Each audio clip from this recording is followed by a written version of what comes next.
Welcome to I Am Well podcast.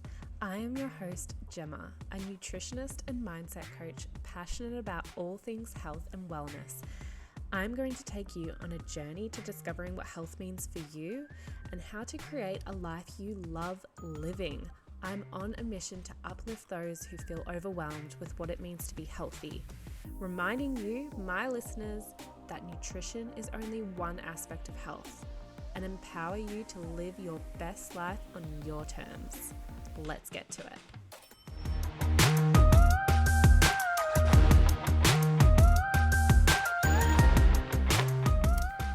Okay, hello everyone. I am doing my third episode of this podcast with my husband. If you don't know his name is Shane. Shane, welcome. Doing it like that. Okay, I'll cop that. I like that intro. I don't mind that. Hello. Well, whoever's listening, they may not know your name. Not That's everyone follows me. That's true. On, They're going to. They're going to. That's positive thinking, positive outlook. Crazy that we're doing this at night because it's like, I feel like saying, "Oh, how are you?" But I've been with you for the last 3 hours right now. So I think you have a right to ask how I am. Okay.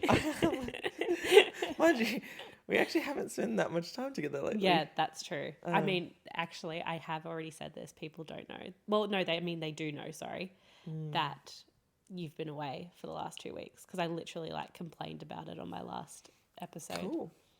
Well, it's nice to know. Yeah, well, then I've got another trip coming up, which will be fun. Next week. Yeah, you're away for another week. 5 days. That's it. It's not too bad because you're back for the weekend, so it's fine. It's fine. Doesn't matter. Is it? Yeah, it's fine. That fine was so Fine. I think you were trying to convince yourself. That's what they say. They say to just keep saying it out loud and then eventually you will believe it. So if I just keep going, it's fine, it's fine, it's fine. Yeah. Sounds like a therapist thing. It's not your fault. It's not your fault. It's not your fault. Yeah. No, it'll be fine. Anyway, how was your week though? Because what are we now? We're Tuesday? Okay. So how was your last week away? And how are you now being back?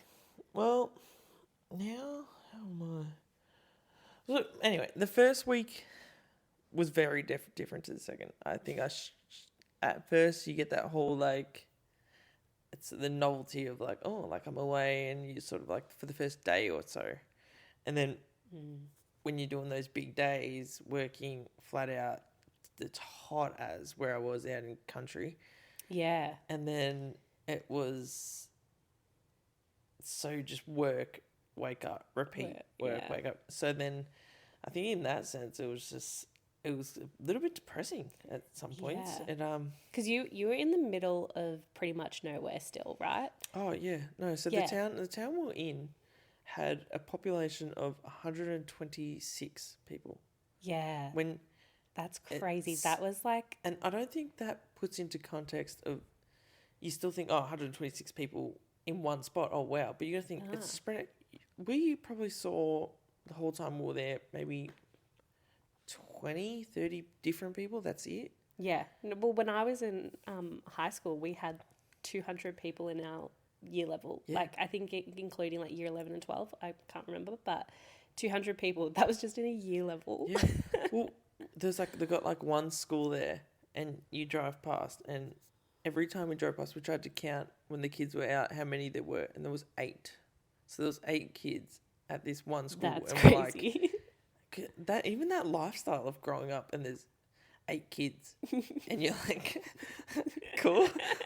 hate to have an awkward breakup, but yeah. sure.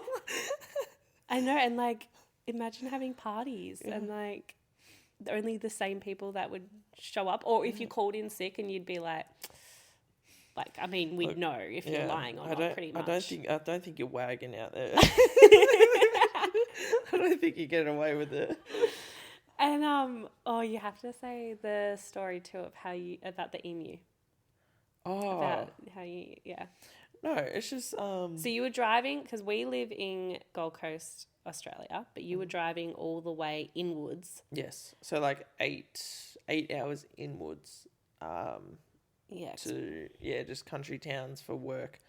But you gotta think, like, you never come across emus in the wild. Like, it's like the only time you see them is the zoo, and that's it. Yeah. I've never seen an emu just on the road. Yeah. Only kangaroos. You see kangaroos a lot here. Yeah. But never emus. Emus, suicidal, flat out. So we're just driving, and mind you, all the roads are 110, but no one's doing 110 because there's no public, there's no cops. The only thing out there is just road trains, and if you don't know what road trains are, it's just trucks with big trailers, and they're massive.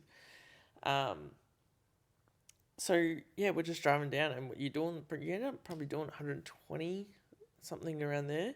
Yeah. And the rate, because it's been wet, so the grass is quite tall, so you can't see too much, and the rate of how quick things run from the grass to the road, it's like you don't have any reaction time. And not to mention, if you were to swerve, you're going at speeds where it's like it is so much more dangerous, and they say, like, just keep driving straight. Shit. Yeah. So it's like, yeah, anyway, so we're just driving, and then there was a car in front of me, like work colleagues, and then me and the guy in our car were just talking crap, and we weren't focusing really, but the car in front of me, and we just saw like this little thing just jump out quick as, and then the car just flat out just hit it. Emu literally flew across the road. Feathers. It actually went across, like... Yeah. No, like when you hit it, did you, like, go hit, bump, and then you went over it kind of thing? No, it didn't hit it. No. So it was, like, the front rides, and then, like, hit it and just, like, threw it across. Oh, and my I was God. like, holy crap. That's insane to see. And then the thing was fine. It just got up and, mind you, probably was a little bit sore, but it just got up and ran off. Oh, my God. When you told me, I actually thought it was deceased. I didn't know. No. Oh, my God. No, maybe... Yeah, well, next trip might make sure. No. Other than that, that's pretty much the only excitement you get out there. Then you found out about the story about the war on emus. Yeah. Yeah. See, not a lot of people know about this. I had no idea. It's crazy. And I thought it was the biggest joke. I was like, surely someone's pulling my leg with this. Like, it just sounds But after he says it, Google it. It sounds so stupid. The war, even me saying it now, I'm like, the war. What are you talking about? Yes, so there was a war on emus. Apparently, the population of emus shot up or something like that in Australia. Yeah. And then the Australian military the army tried to reduce the population because it was getting out of hand, way too many. So they were sent out to go and kill the emus to bring down the population, everything like that. So there was like a war on emus. The crazy thing is, we lost. yeah, believe it. I know how you can lose to emus, and you've got guns. It's like, what do you mean? It's like Planet of the Apes, something like that. Like, how did they go wrong in their planning? Oh my God, I feel that's a bad day. But so apparently, emus, it was taking around 12 rounds to kill an emu. So they didn't actually have the ammunition to back it up. So the army actually ended up withdrawing. And then I Googled it, and it's true. There was definitely a war with emus, and we lost. So anyway, that's... So I think the more I kill, the more I'm doing for Australia. No. Anyway, that's not why I brought you on here. We're not just going to talk about killing emus and the war, even though that would probably be an amazing episode in itself. God, that's... The emu war history. No, but I actually thought, because this whole podcast is centered around health and wellness and everything, I thought let's kind of go into like fears and what holds us back, like limiting beliefs kind of thing. Oh, so not like spiders or... Well, no. Well, yeah, we can go into those fears. No. Well, kind of. But what I mean, like, because we moved from Melbourne to Gold Coast in like when did we move? October last year. Yeah, my birthday. Yes, we moved here on Shane's 30th. We arrived here. Yep. Isn't that amazing? That's pretty cool to have a 30th and then we like arrived here. So, I mean, that's a pretty big thing to do. And like, it was scary because we had 2 kids. Like, I think if it was just us, it wouldn't have been as intense. Oh. But because we had 2 kids to think about, we were moving them from, they already were in a really amazing daycare. I think it wasn't just the daycare, it was the whole surroundings. It was already set up for their life. Like, not, I don't know, it sounds like we took it away, but no, it was set up in the way of we could see their future, and we had the house, and we knew where we were going to grow up, and then we knew what school they were going to. We knew, like, I knew they were going to, we'll put them in footy and we'll do this, and someone was at dancing already, so it was already lined up, and it would have been really easy for us just to stay there. Yeah, because we knew exactly what was happening. Yeah. What kind of, like, because I knew that I always wanted to go, but I was pretty lucky in the fact that, like, I had my mum, my sister also moving with me, and my brother is eventually going to move, and then in a few years' time, my dad's even looking at moving. Whereas, like, you've got a big family and they're all still in Melbourne. Like, how did that, like, surely, like, you would have been a bit nervous. No. No. No. Well, it's also different. You got to understand, like, you growing up, you've moved around. You went to Canberra, Catherine. You did all these different big moves as a family and everything like that. We always grew up on the peninsulas. Like, we always knew Peninsula and not much further. Like, that was it. So, even, I think, like, the furthest out that someone lived out of my family was oldest brother when he moved to Warrnambool. When he was, like, 18, 19, which was, like, I think it was, like, 4 hours from where we were, something like that. And that was, like, huge. We're like, oh, my God, like, 4 hours, it's crazy. And then here we are moving states, and then we're bloody 19 hours away or something like that. Yeah. Driving, yeah. So it was, I think it was always something that I wanted to do, but I didn't think it was possible. Yeah. And then I was like, I don't even know where you start with that, trying to get the ball rolling to be like, hey, I'm just going to move states, let alone people that move countries. I don't even know how you would do that. But that's the same thing. Like, you don't know until you start doing it, and then it's like, okay, we'll take one step at a time, and it's like, oh, we can just look at doing things. And then you got the job as well when we came up here. So you already had a job lined up. But I reckon, I don't know if this is true, but were you more scared to start the job than you were moving? So we didn't. So for understanding, I didn't already have the job lined up. Yeah, when we decided we wanted to come here. Oh, no. We decided we wanted to come first. Yeah. And then the job happened to... Yeah, it was kind of more happenstance. We were already looking at coming.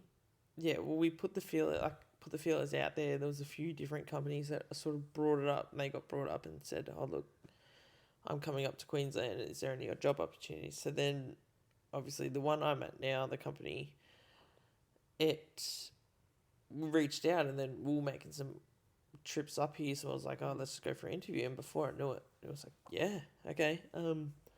So I guess, yeah, it was scary, especially going to a new business, like a new company. And then, like, always been at the one in Melbourne, if not in, like, little companies around, but always around the same people, and then to move and not know a single person and start up at a big company already that's already up and running, that was a little bit daunting, especially it's sort of, especially, it wasn't so much the work that I was more nervous about as how people would see me, in a sense. So you always think, oh, like I'm okay at my job, I'm pretty good, and then you doubt yourself. I think it's just human. Like you always doubt yourself, and you're like, oh God, what if I'm not right? And they see me and they're like, well, what are you doing here? Like you don't know enough or something like that. Like of course that creeps into your head. And then I think in the back of my head, I still knew that I was overthinking it. I knew I was stupid, but it's so hard to push that aside. No, that's the same with even like with coaching and and if people like even want to, you know, have their own health goals and everything, they always then have that little voice in the back of their head going like, oh, but I can't do it because it never works out for me, or I'm not motivated enough, or I'm not smart enough to do it, or something like that. And it's just not true, but it's because it's not comfortable for us. So there's that voice wanting us to go back to comfortability. Oh, 100%. And I think like one of my issues is I always think people are talking about me. Oh, that's not your issue. That is my issue. Yeah, but you do not have that issue. No, I don't have that issue, but sometimes I'll be like, oh, like hopefully like I'm doing a good job. Yeah. And then obviously everyone likes the recognition, being like, oh, you are. And it's like, oh, cool. You definitely want to do a good job. Like I feel that, yeah. And but yeah, anyway, starting at the new company was good. Yeah. So you don't regret it. You don't regret coming here or anything. Oh no, not at all. Yeah. I knew the answer, but just so everyone knows. Yeah. Everyone just come out and just said, I hate it. I want to go back. Go back. Look. I'm out. No. I just have a mental breakdown right now.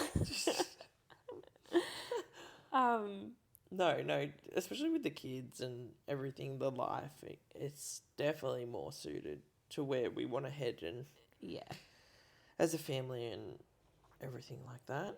One thing that I feel like you're really good at though is like you're good being like social. And I know that like it sounds so simple, like being good at being social, but it's actually like no, it's not. Like it's well, I think you make it look simple. Yeah. I like to think, yes, I am. And I like to think I am easy to talk to. Yeah. At times. I know sometimes I can be. Well, that's a little standoffish, but that's fine. But I think because I am social, I can pick up when people aren't. I think everyone can, but like it's really like, oh my God, like you can just see how awkward they are, and you can just see. So you've made me become more like outgoing when we're like going out to, you know, events or something, because you'll be like more talkative or something, then I'll be like, okay, I have to step up my game, you know, to kind of match. But also, especially when meeting new people, it's like 95% of the time you're never going to see them again. And it's like, who cares? Is that literally what you think? Yeah. Like a lot of the time I go, I'm not going to see him again. And no matter what you say, if you're just fun and happy and you just put that across, people pick it up. It's like you could be talking absolute rubbish, but as soon as you're like got that good energy and people pick up that energy and they don't remember what you were saying. They just go, oh yeah, it was like so much fun, or she was so much fun, and like we just laughed or something like that. It could have just been absolute garbage. It was just 95% of what I talk about. It's just anyone at work, anyone that's worked with me or at work, they'll vouch for that. All I do is just talk garbage for 95% of the time. Okay. So say if someone though is really socially anxious and they get nervous, like how can they kind of put on that persona so they can walk into a room and just have that energy where they, you know, where they feel, because you're saying about the energy, right? And just coming in with that energy, and then people can feel that. So how do you like convince yourself to have that energy? Like, is there anything you do? Like, I mean, do you ever get nervous going to an event, and then do you like think, I don't know, you try to imagine that, no, I'm fine or something? Like, what do you... Or do you just not get nervous? No. I know from my experiences that if you're nervous and you're trying to create chat, or you're quiet about it and you just ask generic questions like, oh yeah, so like how was your weekend, and you just all that, it's just awkward. And it's like, so if you could sometimes just say, well, like, what's on your mind straight off the bat and just be like, oh, so like why did you choose that? Or why did you do this? And then people go, oh, they're showing an interest in actually what I'm doing, or so something get like that. curious. Curiosity is so much better to talk to someone about than judgment or just sitting there. And let other people talk as well. That's a huge one. It's like whenever a lot of people are nervous too, they might do majority of the talking, but then it's just awkward, just small chit chat, and it's just like, okay. But ask a question and let them speak and let them respond back to you, and don't bombard them with questions. So ask a question and be like, yeah, so how was this? And then they go, like, it was really good. Like, we went away and the trip was amazing and stuff. And go, oh, so like, did you like it? Like, follow up question on what you just asked. And then people will go, oh, like, they've actually listened to my response and not just rolled on. Because we definitely have experience before where you're talking to someone and they're not not there. No, they're not there. And you can just see they're just waiting to say like their story. Yeah, their eyes are glazed over and you're just like, they haven't listened to a word I said. And then every single time they will say theirs and you've already checked out. Yeah. It's like you're not listening because you're like... Because you're like, well, you don't care about mine. Yeah. So... And then you'll just stop the conversation and that's it. Yeah. So it's about getting curious and about listening. And like, I guess not, going into the room with that straight off the bat, being excited about getting to know other people and getting curious about it. When I started this new job, I did think at stage, I was like, oh, hopefully like I do a really good job and they're really happy with me and everything like that. And then I realised if I just put in my best effort and I just put my best foot forward, and whether I make mistakes, which everyone's going to. Yeah. Like, no matter your job, you've got to make mistakes. And if you don't, then I don't think you're doing it right. Yeah. Well, they say you should make mistakes because that's how you learn. Yeah, but I think it's how you react to those mistakes as well. So I find if I'm trying really hard and I go, look, yeah, I stuffed up, but like I can fix it, I can do this, and people go, yeah, like that's totally fine. But if you try and hide it, or if you go blame it on someone else, don't take ownership, then it just gets messy. And I knew starting this new job that if I just go at it and try to do my best work, and whether I need to learn some new things, which there are, of course, with any new job, you're going to have to learn something new. But if you're willing to learn and people see you're enthused about work and they see your motivation to just to get to whatever job it is or whatever accomplishment that you want to achieve, everyone else gets on board and no one's going to try and step in your way. And if they do, it's an ego thing. It's an ego, jealousy, and territorial thing. And then the other way to combat that is just don't let it get to you. Yeah. And it's what you tell me like all the time. Yeah, like, don't let it get to me. Because that's what they want. They want you to be down on yourself and then curse the world and just say everything's horrible. But yeah, I've found like there's obviously people that do get really funny, especially me going into a big company that's already established and a lot of guys already have their roles, and then I come in and some of them get a bit territorial and they're like, oh, you're coming in and cutting our grass. But it's like, we're all here for the same purpose and we're working together. We're not against each other. And that's in life with everything though. Oh. Like even like I find that with starting up this business, it feels like everyone says, oh, it's too saturated. You can't do it. Like health and wellness, so much, everyone's doing it. But then again, when you think about it, everything's saturated. Like everyone's doing everything. So, and then I was comparing myself to those people, and you can feel them comparing you as well. And then it just becomes a thing where it's like, instead of being competitive and jealous of one another, if we collaborate and work together, it actually brings more opportunities for us. And yeah, I know. That's the thing. There's so much out there.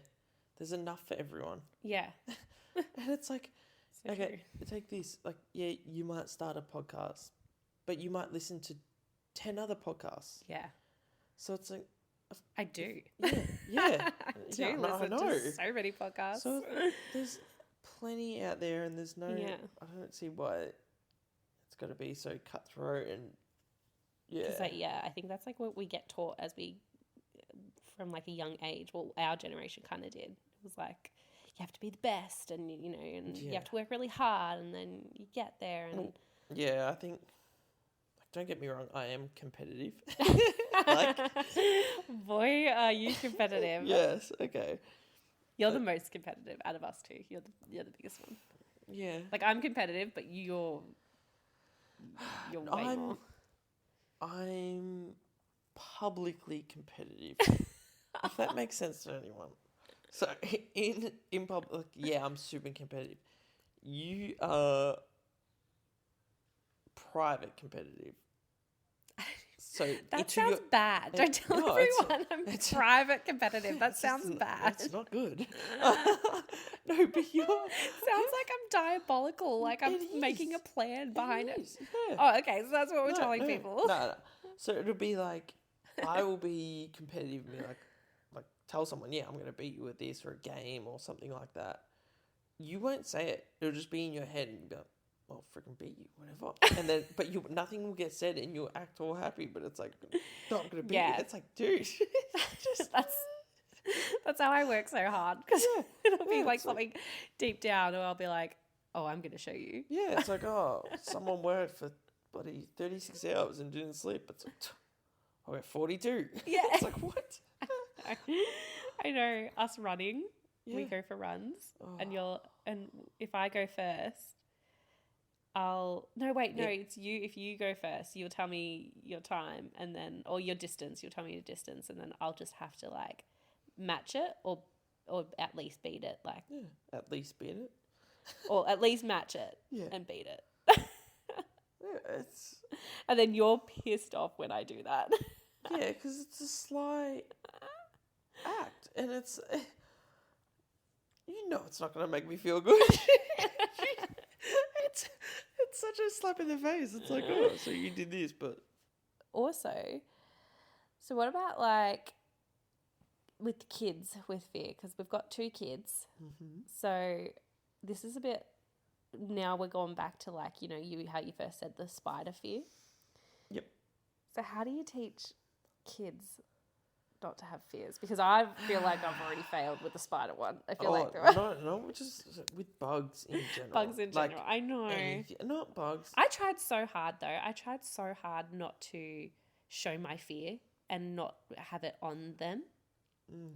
And then I don't know when it happened, but so they must have felt my energy. It must have been my energy because I didn't show it as much. Not at the start. Like when there was a spider. You're pulling your face. When there was a spider with Summer outside, I was good. Yeah. I'm just like, good compared to what? Like you're comparing it to yourself and it's like... Oh, well, I thought I was good. Yeah. I just tried really hard not to show it, but I reckon my energy, she could feel it. And now they're both of our kids, they're scared of bugs. Ants, spiders, cockroaches. Like, I get it. Cockroaches and spiders are gross and creepy. But what I don't get is, like, the ants or the flies. What my question is, though, is how do we try to show the kids how to be confident and not have fear, like, meeting other new kids and... because it's different for kids than it is for adults. Yeah. I think not overreacting. So whenever... that's what... No. Yeah. So I always found... so if they fall over or if they struggle at something... Yeah. And whenever you overreact, they pick that up straight away. So if you run after them when they fall over... they're going to cry and blow it up to something that because you've shown that reaction, like you should be scared and everything. Yeah. Which is super hard to overcome and like to try and let them like fall over and then just leave them and let them pick themselves up. Because it is your natural instinct to be like, they're falling over, I'll quickly just help them up. Like, even for me, I find that sometimes it does get like that, and I'm like, oh God. I think with the confidence thing, it's just not changing. And I mean, going through schooling and trying to impress other people and just do stuff for yourself. And I noticed in my schooling, it wasn't until I was like maybe year 9, something like that, where I just had a mind switch, and I just didn't really care about what everyone else was doing, and I just wanted to do stuff for myself. And it's funny how as soon as you do that, people just gravitate to you. Yeah. And it's so true, because like I feel like when I look back at like even in high school and stuff, when I was just myself, like people did gravitate to me more. But then when I tried and like I tried really hard to fit in, it was so the opposite. Yeah. So I think the biggest thing that I would tell the kids growing up, and I'm sure you would do the same, is just be themselves and do stuff that they want to do, and don't follow the crowd. Yeah. Because if you're gonna, that's my biggest thing that I always said. Just trust in yourself, and people will come to you. Yeah. I think you find that obviously with Brookie, because he's so small now, we're not noticing as much. But Summer being almost 5, we're already picking up on these things where she'll say, "Oh yeah, I have this friend," but like, they were mean to me, or they didn't really want to play with me. Yeah, and it's like, is that really the case though? Or is that how you just perceived it? Like, because Summer says that stuff sometimes, and it's but even if it is, like, if you have someone that's doing that, that's like, don't play with them. Yeah, because they're not your friend, and it's like, just you do you. And you don't have to try to fit in. Like, no. Just you be yourself, and it's really good. Because this is a health and wellness podcast, is there anything at the moment that you're working on right now for your health and wellness? I know one thing. Oh God, shoot! That you're journaling now. Yeah. That's pretty big. That is actually pretty big. It was a little daunting at first. Yeah. In the sense of, I felt like first off, I felt like I was supposed to like do it for someone else.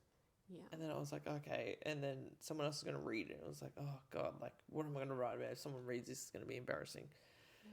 And then I was like, how much am I supposed to write in the book? And then it got to the stage where, crap. I know. But it was just whatever was just, I wasn't even thinking about it. I was just writing it.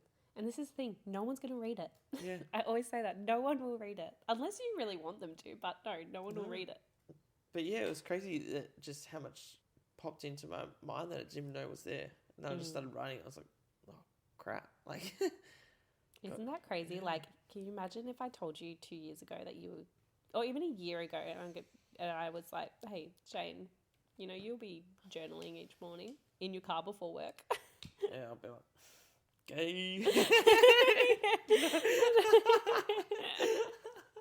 No. Oh my God. No, yeah, so it's that. That's one thing that I'm just sort of doing. I don't know.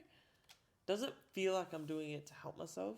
It just feels like something that I'm doing to offload steam. So not so much like, oh, I've got to do this, and in the long run, it's going to help me and everything. Yeah. It's more just like, I'm just going to do it because as soon as I'm done doing it, I always feel better.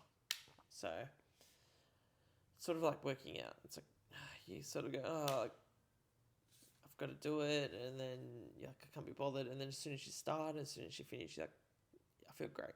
I feel really good. So it's sort of like that. The other thing is, we've just started fasting. Yes. So that's not bad. Yeah. It's not as bad as it sounds. It sounds a lot worse. It's like, oh, what do you mean you're not eating for however long, buddy? Say 24 hours or something like that. You go, excuse me? Like, how? But you eat at 8, or say you eat at 7, and then by the time you wake up and it's 7 already, that's already 12 hours. Yeah, it's actually a lot easier to fast than you think. Yeah. A lot of people skip breakfast. So that's what a lot of people say to me anyway when I like mention fasting, and they're like, oh yeah, I'm pretty much doing it because I'm skipping breakfast. But then it's like, yeah, but there's ways that I've made sure how we're doing it that will add up to whether you end up staying at your weight, putting on weight, or losing weight.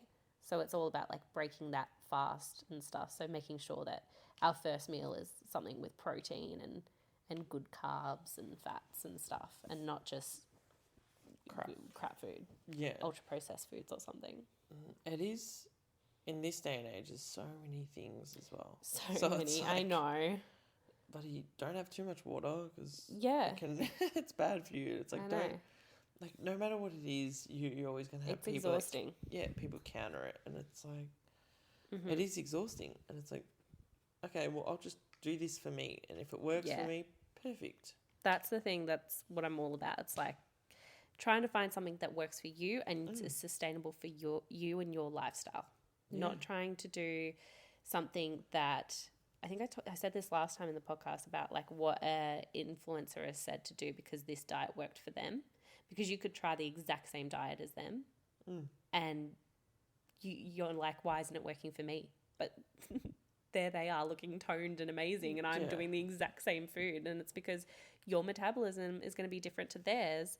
You will have different gut microbes than they will. Oh my God. So you're telling me if I... Like me and LeBron James, we're both people, but we are not the same. Exactly. Like, I'm telling you, whatever works for him ain't gonna work for me. Yeah. But everyone thinks it does though. You'll go, LeBron James will be on like an ad and say, this is what I did to become this. And then everyone will be like, oh shit, I gotta get on that. Yeah, be an NBA star. Yeah.